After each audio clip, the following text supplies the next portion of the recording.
بات، یہ اٹھائیے، یہ تو رزق کی بے حرمتی ہے، ہمیں اللہ تعالیٰ کی نعمتوں کی قدر کرنی چاہیے۔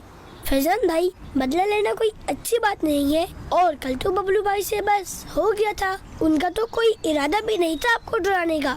اور فیضان بھائی، اگر ایسا ہو بھی جائے تو معاف کر دینا چاہیے۔ آپ کو معلوم ہے معاف کرنے کی فضیلت کیا ہے؟ غلام رسول بھائی، معاف کرنے کی فضیلت؟ جی، معاف کرنے کی بڑی فضیلت ہے۔